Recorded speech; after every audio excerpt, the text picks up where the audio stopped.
Senator Joe Manchin has flipped so many times regarding infrastructure, $2,000 stimulus checks, Build Back Better plan, and $200 Social Security increase. Here is summary report stating that over the past 10 months, Joe Manchin has changed his top-line spending number for President Biden's agenda more than half a dozen times.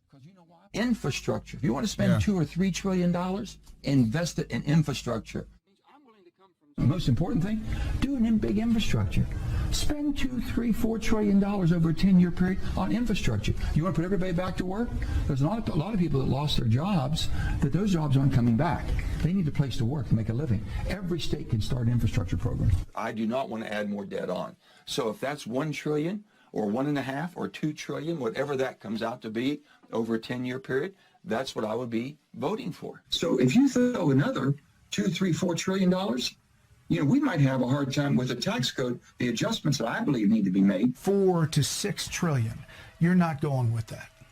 I don't think I could ever get there to that. It's clocked in at about $3.5 trillion. You have expressed some concerns about that cost. Is it the cost or is it paying for it that you... Well, they're saying it's all paid for. Now, if it's all paid for, you look at it in a different light.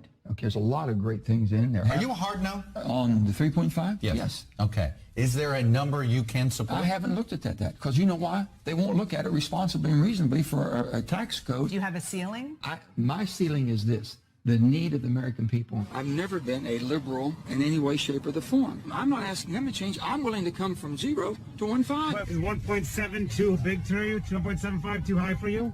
No, that was negotiated. As more of the real details outlined, the basic framework are released, what I see are shell games. Is the president confident, is the administration confident that the Build Back Better Act will indeed have enough of the human infrastructure in that plan, in that bill, that will make a difference in the lives, as pointed out by Congresswoman Bush?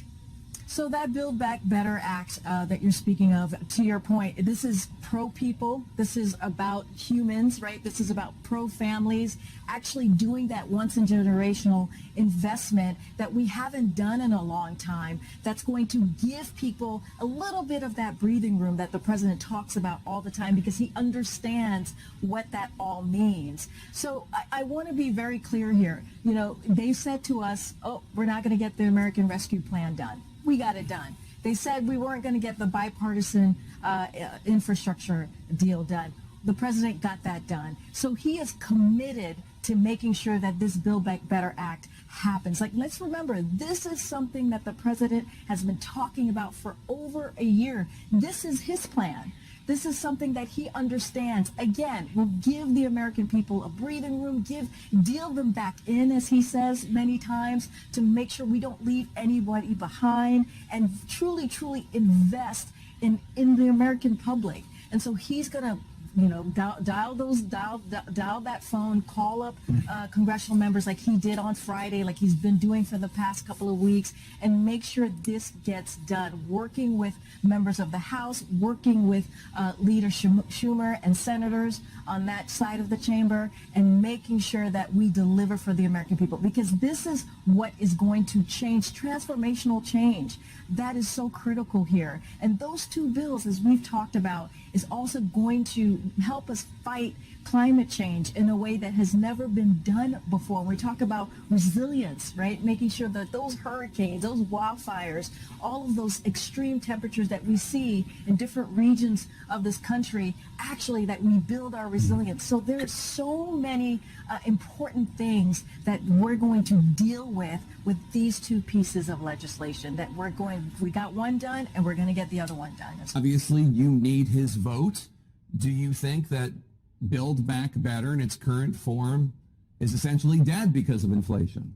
Oh, quite the opposite, Jake. I think that Senator Manchin's concerns make the strongest possible case for Build Back Better.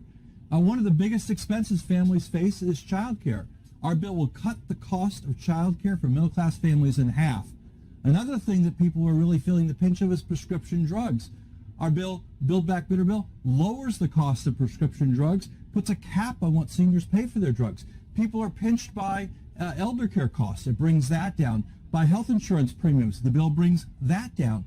And of course, for families with children, the bill provides a tax cut of $250 per child per month. So I think if your concern is the cost of living, it's a concern we have here at the White House. It's a concern Senator Manchin shares. The Build Back Better bill is the best answer we have to bring those costs down. By the way, it also does it without adding a penny to the federal debt. It's fully paid for, and without raising a penny of taxes on families making less than $400,000 a year.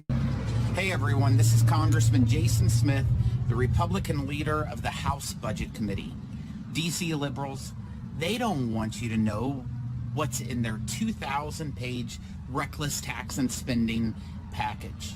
So over the next few days, I'm going to break it down, what it means for you and your family. Do you like paying $3 per gallon for gas? I definitely don't. This spending spree is fueling the highest inflation in over 4 decades. It's a tax on working families, and by spending another $4.5 trillion in this package, it's going to get even worse. We need to focus on the prices at the supermarket, not the prices in the stock market. That's what real representation is all about. What about the spending bill, Larry?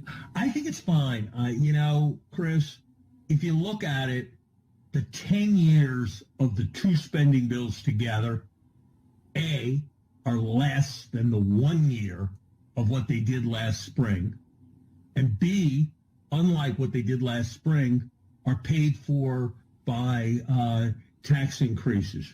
So I don't think that's an inflation problem. I think a lot of it is vitally needed investments in the future of our country. Look, why should it be the case that it takes me 20 more minutes to take a flight from Boston to Washington than it did when I started on the route 40 years ago? That's all about our lagging infrastructure, and there are a ton of other examples. I think we should be making it easier for people to put their kids in daycare. This new $10 billion saves the subway.